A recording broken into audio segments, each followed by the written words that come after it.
Bismillahirrahmanirrahim. Assalamualaikum warahmatullahi wabarakatuh. Walhamdulillahi hamdan katsiran thayyiban mubarakan fih kama yuhibbu rabbuna wa yarda. Ashhadu an la ilaha illallah wahdahu la syarika lah wa ashhadu anna Muhammadan abduhu wa rasuluh sallallahu alaihi wa ala alihi wa ashabihi wa man tabi'ahum bi ihsanin ila yaumil qiyamah. Amma ba'd.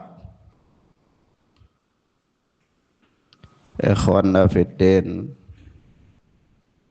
a'azzani Allah wa iyyakum. Mudah-mudahan dirahmati dan dimuliakan oleh Allah Subhanahu wa ta'ala. Kita lanjutkan pelajaran kita dengan akidah salaf ashabul hadis oleh Al-Imam Abu Uthman As-Sabuni rahimana wa rahimahullah.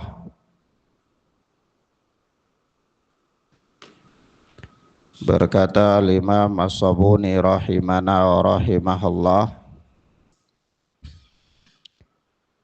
wa innama ihtajja asy-Syafi'iyyu 'ala al-mukhalifina fi qawlihim bi jawazi i'taqir raqabatil kafirah fil kaffarati bihadzal khabar li'tiqadihi anna Allah subhanahu fawqa khalqihi wa fawqa sab'i samawatihi ala arsyih, kama huwa mu'taqadul muslimina ahli sunnati wal jamaah salafihim wa khalafihim, idh kana rahimahullah la yarwi khabaran sahihan la yaqulu bih. Kata Imam As-Sabuni, sesungguhnya Imam Asy-Syafi'i berhujjah dalam rangka beliau berargumen membantah orang-orang yang menyelisihi beliau, di mana pendapat mereka itu mengatakan bijawazi itaqir raqabatil kafirah fil kaffarah,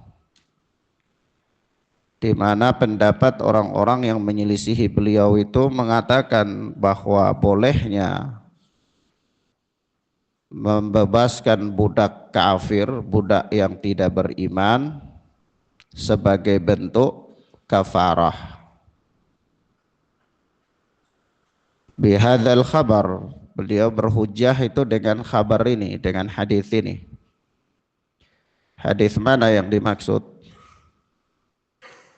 Hadis yang kita bacakan kemarin, hadis Muawiyah tentang pertanyaan Rasulullah kepada budak jariyah itu, Ainallah, ya.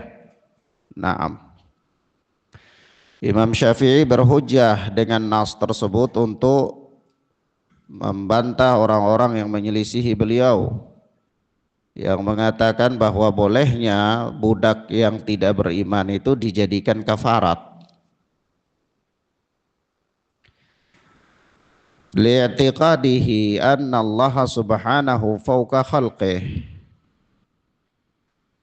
Ya, karena Al-Imam Asy-Syafi'i sendiri meyakini bahwa Allah subhanahu wa ta'ala itu di atas makhluknya, wa fawqa sab'i samawatihi ala arsyih, dan juga Allah Jalla wa Ala itu berada di atas langit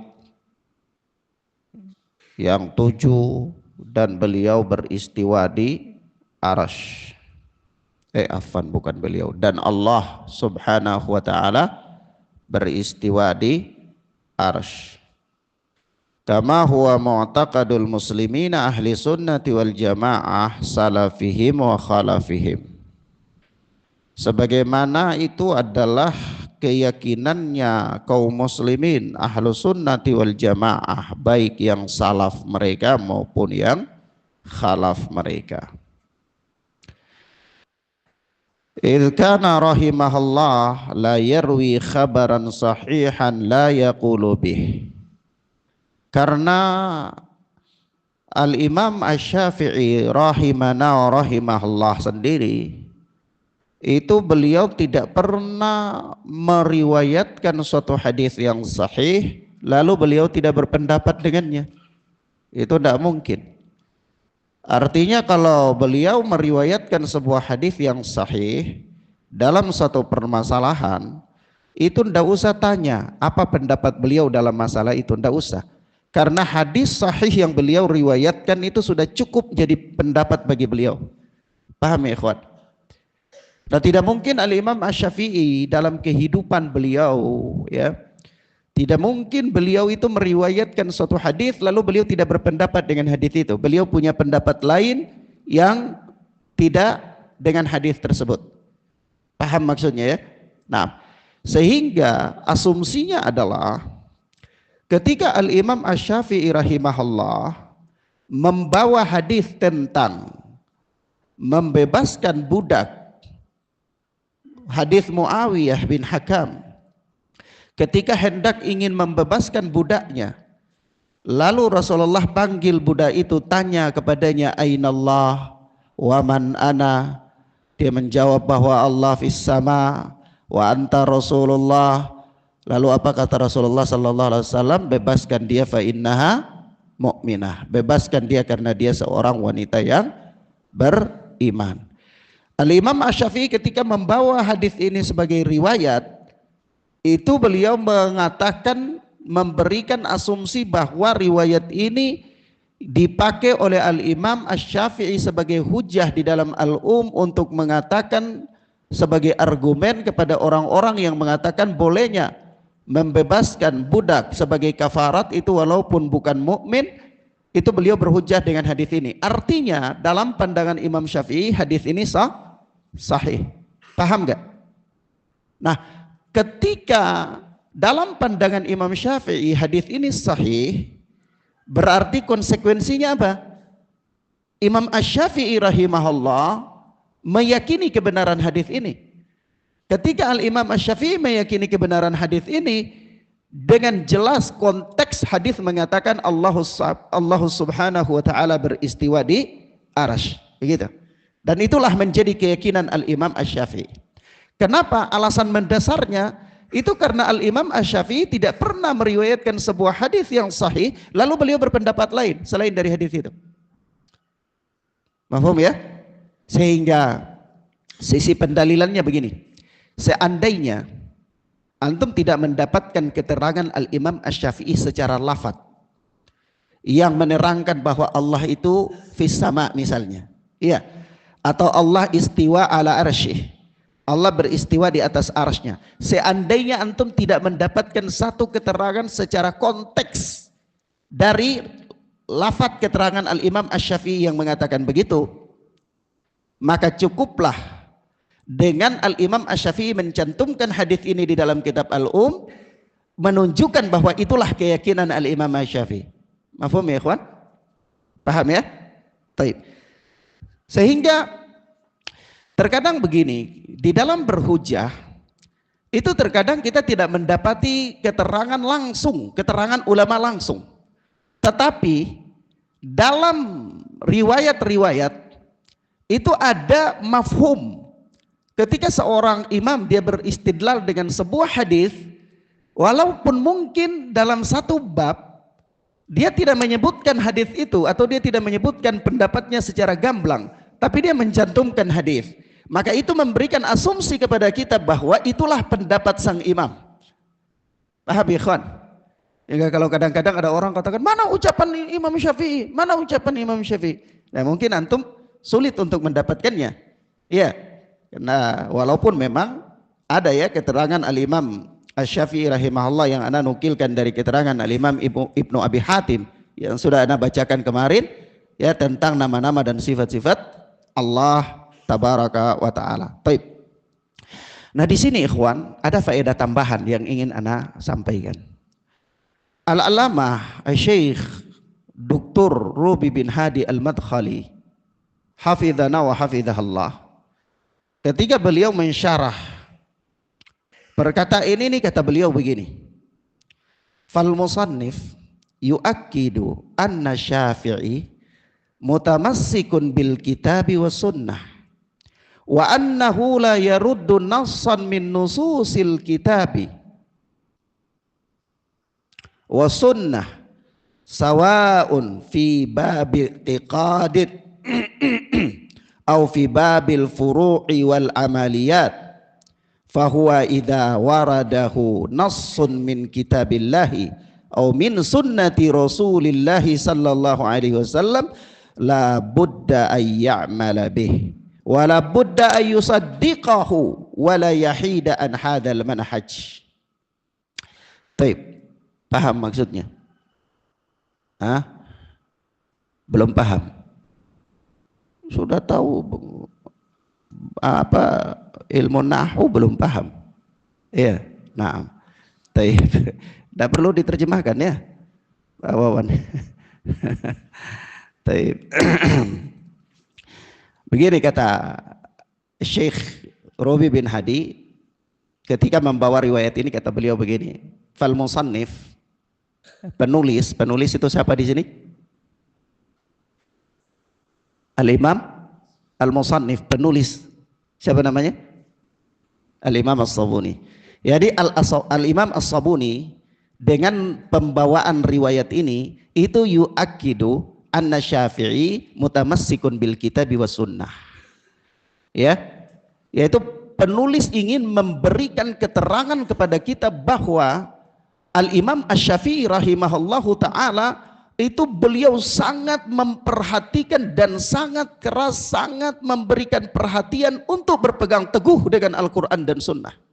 Untuk berpegang teguh dengan Al-Quran dan Sunnah. Wa annahu la yaruddu nassan min nususil kitabi was sunnah sawa'un fi babil i'tiqad aw fi babil furu'i wal mu'amaliyat. Ya, sama. Dan wa annahu la yaruddu nassan. Al-Imam Asy-Syafi'i tidak pernah menolak satu nas pun dari Alkitab dan Sunnah, sama saja nas itu dalam bidang akidah, dalam bidang furu', cabang-cabang ibadah, atau dalam bidang amaliyat. Paham ya ikhwan? Artinya memberikan kepada kita asumsi bahwa bagaimana kepribadian dan manhajnya Al-Imam Asy-Syafi'i dalam beragama.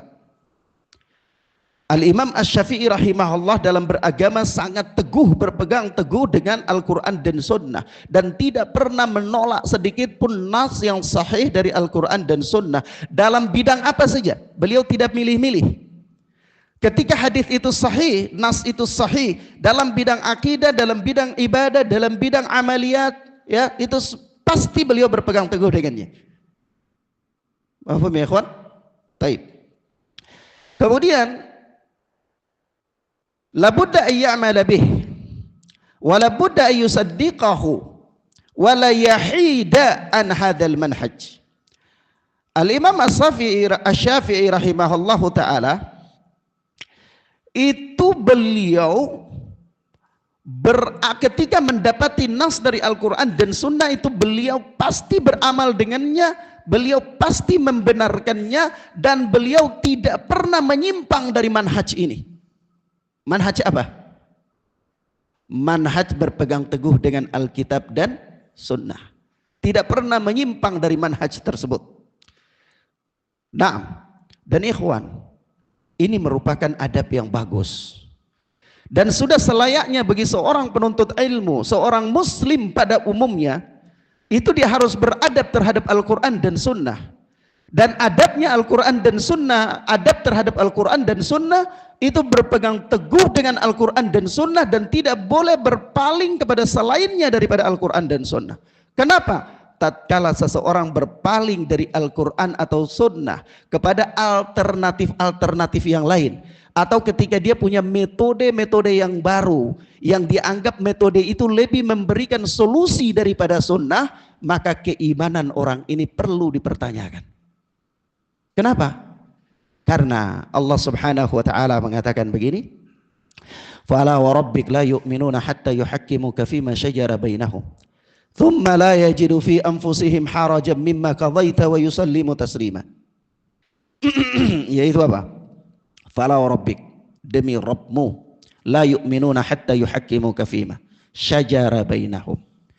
Ya, tidaklah mereka itu dianggapnya beriman, hakikatnya mereka tidak beriman. Ya, di sini apa namanya? La yu'minun ini la di sini bisa apa? Nafyul maujud, bisa nafyul kamal. Ya, bisa menafikan kesempurnaan, bisa menafikan apa? Hakikat keimanan bisa. Ya, walaupun pada umumnya ya dia menafikan hakikat keimanan. Tapi dalam kondisi tertentu dia bisa pada umumnya dia menafikan hakikat kesempurnaan keimanan. Tapi dalam kondisi tertentu dia bisa menafikan keimanan secara keseluruhan. Paham ya? Paham ya ikhwan? Maka dari itu hal itu didukung oleh ayat wa man lam yahkum bima anzalallah faulaika humul kafirun. Di sini penafian keimanan secara mutlak. Tapi itu kapan terjadi? Ya ada tahapan-tahapannya. Itu bukan pembahasannya, tetapi indikasi umum yang memberikan pelajaran kepada kita bahwa la nafi di sini dia bisa menafikan kesempurnaan, dia bisa menafikan apa? Maujud, bisa menafikan secara keseluruhan. Ya, tergantung dari kasus. Tetapi yang jelas keimanan itu terganggu. Keimanan seseorang itu terganggu ketika dia tidak menjadikan Rasulullah sebagai hakim untuk memutuskan perkara yang mereka perselisihkan. Artinya ketika dia berpaling daripada pendapat atau hadis Rasulullah kepada perkara-perkara lain selain daripada Rasul sallallahu alaihi wasallam, keimanannya terganggu. Mafhum ya ikhwan? Nah, dan itu konsekuensi dari seorang mukmin. Maka sangat disayangkan kalau ada kaum muslimin di zaman ini kita sampaikan kepada dia hadis, lalu dia mengatakan, oh iya memang hadis ini sahih, tapi di kampung kita ini keumuman orang beramalnya bukan kayak begitu, Pak. Ya, nggak enak sama. Nah, maka di sini apa? Dia terkena konsekuensi daripada ayat ini, ataupun dia menyelisihi amalan atau sikap para ulama. Sebagaimana sikapnya Al-Imam Asy-Syafi'i rahimana wa rahimahullah. Baik. Kemudian Syekh Rubi berkata selanjutnya, kata beliau, al-muallifu rahimahullah huna yubayyinu lana mawqifal Imam Asy-Syafi'i rahimahullah min sunnati Rasulillah sallallahu alaihi wasallam wa annahu yahtarimuhu sawa'un fil aqidah aw fil halali wal haram aw fil akhlaq aw wasiyasah au fi ayyi majalin minal majalat. Itu al-muallif yakni al-Imam As-Sabuni rahimahullah di sini dengan membawa keterangan al-Imam Asy-Syafi'i ini, beliau menjelaskan kepada kita sikap al-Imam Asy-Syafi'i rahimahullah, sikap yang sudah semestinya ada pada seorang muslim terhadap sunnah Rasul sallallahu alaihi wasallam, yaitu annahu yahtarimuha, bahwa al-Imam Asy-Syafi'i itu sangat menghormati sunnah Nabi sallallahu alaihi wasallam. Sama saja dalam masalah akidah, dalam masalah halal haram, maupun dalam masalah akhlak, masalah politik, atau masalah apapun, bidang apapun, fi ayyi majalin minal majalat, yakni dalam bidang apapun, Al-Imam Asy-Syafi'i itu sangat menghormati sunnah Rasulullah sallallahu alaihi wasallam. Ya ikhwan, ana ingin ceritakan sebuah kisah terkait dengan menghormati sunnah Rasulullah sallallahu alaihi wasallam. Ada seorang perawi hadis namanya Sulaiman bin Mihran. atau kita kenal dengan nama A'mash. Dia itu dijuluki A'mash karena matanya rabun, ya, matanya buta. Namanya adalah Sulaiman bin Mihran. Itu di dalam majelis Sulaiman bin Mihran rahimana wa rahimahullah itu sangat terkenal sekali. Beliau kalau ngajar itu beliau sering ngeludah ke samping. Jadi sering ngajar ludah.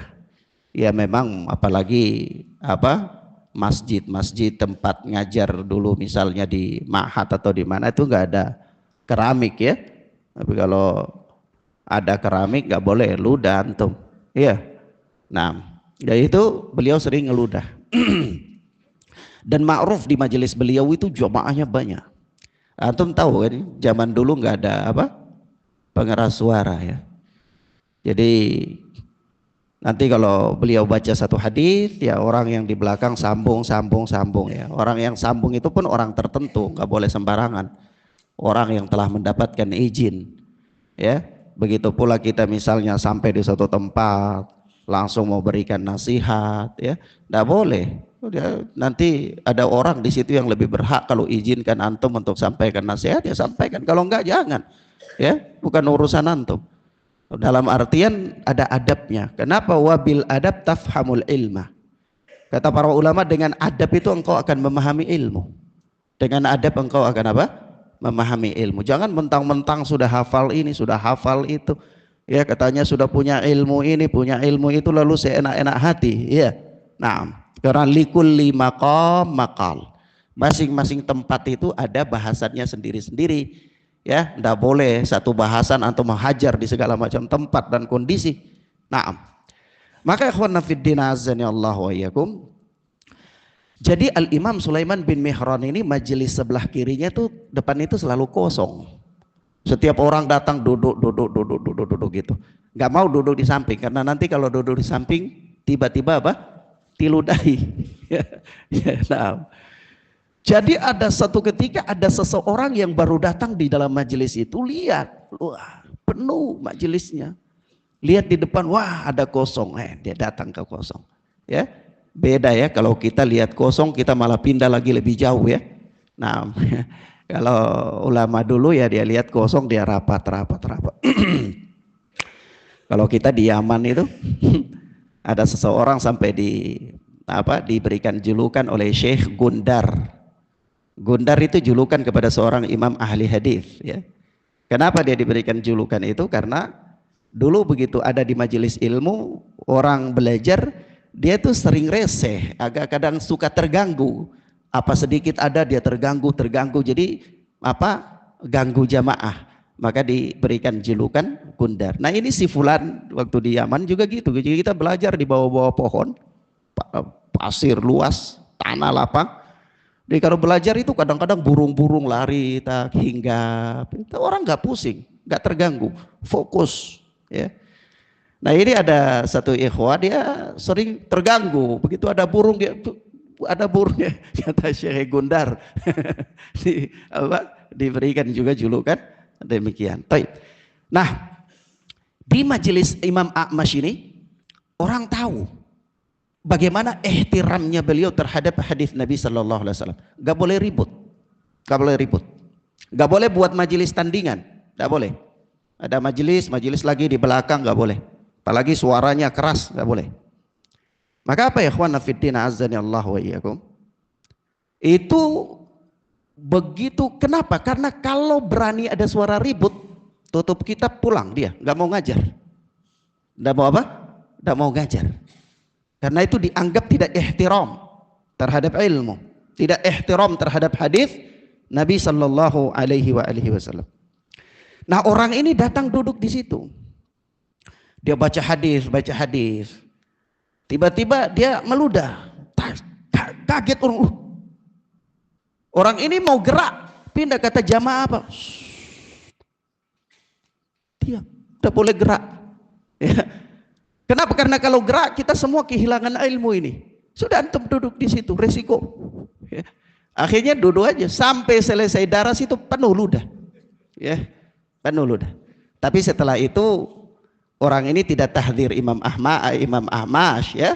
Dia selesai, wah mas ini ludah-ludah saya di majelis ilmu buat fitnah sana sini, tidak ada. Karena memang orang dulu itu dia benar-benar memuliakan gurunya, dia menghargai gurunya, dan gurunya tuh ala ras, di atas kepalanya. Ya, dia punya etika dan punya adab. Nah di sini ikhwan fiddin azani Allah wa iyyakum, terlepas dari itu semua di sini ana ingin katakan bahwa begitulah para ulama dalam ihtiram terhadap hadis Nabi sallallahu alaihi wasallam. Nah, mafhum ya ikhwan? Taib. Kemudian ikhwan fiddin a'azzani Allahu wa iyyakum. Di sini pelajaran tambahan yang paling menyolok adalah bagaimana sikap Al-Imam Asy-Syafi'i dalam ihtiram beliau ya terhadap sunnah Nabi sallallahu alaihi wasallam. Sampai-sampai Al-Imam Asy-Syafi'i kan pernah memberikan hukum ya kepada orang yang mempelajari ilmu kalam. Itu kata beliau, ya, keputusan hukumku terhadap orang yang mempelajari ilmu kalam itu ayyudrabu bil jaridi wan ni'ali wa yutafu bihim fil qabail. Yaitu orang yang mempelajari ilmu kalam itu berpaling dari hadis itu, hukumannya ya itu adalah mereka dipukul dengan pelepah kurma lalu digiring keliling kampung. Ya, digiring keliling kampung sambil apa? Sambil katakan, bukan hanya sekedar itu, sambil orang itu harus berkata hadza jazaa'u man taraka kitabillahi man taraka kitaballahi wa sunnata rasulillahi sallallahu alaihi wasallam wa akhadha bil kalam. Inilah hukuman bagi orang yang meninggalkan Alkitab dan Sunnah, berpaling kepada ilmu kalam. Jadi dia dihukum sambil teriak-teriak begitu, jalan keliling kampung. Ya, itu bagian dari apa? Bagian dari ihtiram kepada Sunnah. Orang ini tidak menghargai Sunnah Nabi Sallallahu Alaihi Wasallam. Ya, mafhum ya ikhwan. Nah, taib. Kemudian kenapa begitu ya ikhwan? Karena sunnah itu adalah merupakan jalan keselamatan. Sunnah itu satu-satunya jalan keselamatan. As-sunnah, Alkitab dan sunnah Nabi sallallahu alaihi wasallam. Selanjutnya berkata Imam As-Sabuni rahimana wa rahimahallah. Wa qad akhbarana Al-Hakim Abu Abdullah rahimahallah qala Amba'ana al-Imamu Abul Walid Hassan bin Muhammad al-Faqih qala haddatsana Ibrahim bin Mahmud qala sami'tu Ar-Rabi' bin Sulaiman yaqul sami'tu Asy-Syafi'i rahimahullah yaqul. Kata Imam As-Sabuni telah mengabarkan kepada kami Al-Hakim Abu Abdullah. Dia berkata telah mengabarkan kepada kami Imam Abul Walid Hasan bin Muhammad Al-Faqih. Beliau berkata telah menceritakan kepada kami Ibrahim bin Mahmud. Dia berkata sami'tu Ar-Rabi' bin Sulaiman yaqul. Aku pernah mendengar Ar-Rabi' bin Sulaiman berkata sami'tu Asy-Syafi'i rahimahullah yaqul. Aku pernah mendengar Al-Imam Asy-Syafi'i rahimahullah berkata, "Idza ra'aitumuni aqulu qawlan wa qad sahha 'anin Nabi sallallahu alaihi wasallam khilafuhu fa'lamu anna aqli kada dhahaba." Ya, kata Al-Imam Asy-Syafi'i begini, apabila kalian melihat aku berpendapat dengan satu pendapat padahal telah sahih dari hadis Nabi sallallahu alaihi wasallam yang menyelisihinya, yakni ada hadis sahih yang menyelisihi pendapatku itu, kata Imam Asy-Syafi'i, fa'alamu anna aqli qad dhahaba, maka camkanlah oleh kalian bahwa aku itu sudah gila, akalku sudah hilang. Subhanallah. Kalau Al-Imam Asy-Syafi'i memberikan komentar seperti ini, lalu apa yang harus kita katakan kepada orang-orang di zaman ini yang berpaling dari sekian banyak sunnah Nabi sallallahu alaihi wasallam, membuat metode-metode yang baru atau beragama dengan tradisi mereka, kebiasaan mereka, dan mereka mengabaikan sunnah Nabi sallallahu alaihi wasallam. Kenapa ya ikhwan? Tidak pantas orang yang meninggalkan sunnah Nabi dari seorang mukmin yang sebenarnya tidak layak bagi dia untuk meninggalkan sunnah Nabi sallallahu alaihi wasallam karena pendapat seorang manusia. Telah datang dalam banyak riwayat, walaupun perkataan riwayat ini Masih diperselisihkan oleh para ulama, sebahagian para pentahqiq mengatakan riwayat ini dhaif, ya. Tetapi riwayat ini mempunyai saksi-saksi pendukung semakna dengan riwayat-riwayat lain dari ucapan Al-Imam Asy-Syafi'i, di mana seperti beliau mengatakan idza sahhal hadithi fa huwa madhhabi, apabila sahih itu hadis itu sahih maka itulah mazhabku. Begitu juga beliau mengatakan bahwa la yahillu li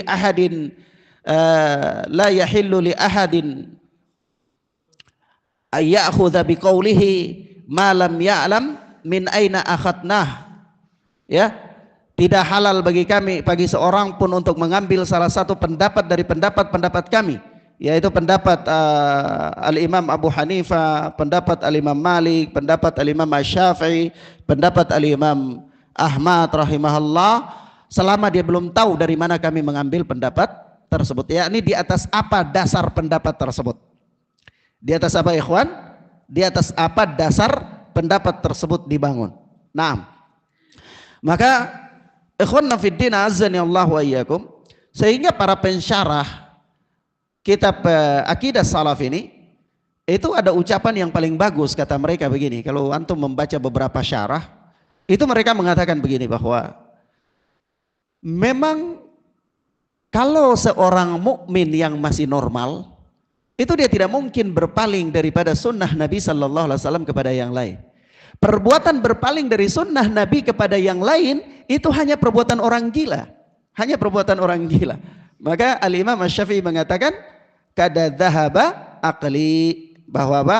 Akalku itu telah hilang, kata Al-Imam Asy-Syafi'i rahimana wa rahimahullah. Taib. Ikhwanna fiddin azani Allah wa iyyakum. Lagi-lagi kita katakan bahwa inilah manhajnya para ulama. Mereka selalu berpegang teguh dengan sunnah Nabi dalam segala bidang. Kita katakan segala bidang. Apakah bidang akidah, apakah bidang fikih, apakah bidang muamalah dan seterusnya. Kalau ditanyakan Ustadz, apa pentingnya persoalan ini disebutkan dalam bab asma wa sifat, khususnya dalam bab Allah beristiwa di arsy? Penting. Kenapa penting? Karena hadis-hadis sahih memberikan keterangan kepada kita bahwa Allah itu beristiwa di arsy. Nah, kalau Allah beristiwa di arsy, ya sudah cukup terima hadis itu, nggak usah berpaling kepada yang lain, begitu maksudnya. Paham ya, ikhwan? Nah, taib. Ilahuna ya ikhwanna fiddin azani Allah wa iyyakum, kita cukupkan sampai di sini bahasan kita. Nah, ingin memberikan satu nasihat sebelum kita tutup, ya. Rasulullah sallallahu alaihi wasallam mengatakan, ya, dalam hadis yang dikeluarkan oleh Al-Imam At-Tabarani, bahwa man talaba ilman fa'adarakahu kataballahu lahu kiflaini minal ajri. Barang siapa yang dia belajar satu ilmu lalu dia paham terhadap ilmu itu, maka Allah akan menulis baginya 2 pahala. Ya, wa man talaba ilman falam yudrikhu, dan barang siapa yang mempelajari suatu ilmu tapi dia tidak paham, dia belajar tapi tidak paham, ya datang di majelis ilmu, ya walau cuma tidur sajalah, tidak paham, ya datang tidur ngangguk-ngangguk, pas Ustadz subhanakallah langsung ya, bangun. Tadi hadir Ustadz hadir, tapi enggak paham. Karena apa? Tidur bisa jadi, atau karena pelajarannya mungkin berat, ya kan? Naam. Ala kulli hal, man talaba ilman falam yudrikhu, barang siapa yang belajar satu ilmu tapi dia tidak paham, kataballahu lahu kiflan minal ajri, maka Allah tulis baginya 1 pahala. Tetap dapat pahala. Jadi tidur di rumah dan tidur di majelis ilmu masih ada manfaat tidur di majelis ilmu, ya. Nah, jadi datang aja paksa, ngantuk paksa nggak apa-apa, walaupun tidur nggak apa-apa, dapat 1 pahala. Itu yang ana mau katakan. Demikian ya khonna fiddin azani Allah wa iyyakum, barakallahu fikum. Subhanakallahumma bihamdika asyhadu an la ilaha illa anta astaghfiruka wa atubu ilaik. Wassalamualaikum warahmatullahi wabarakatuh.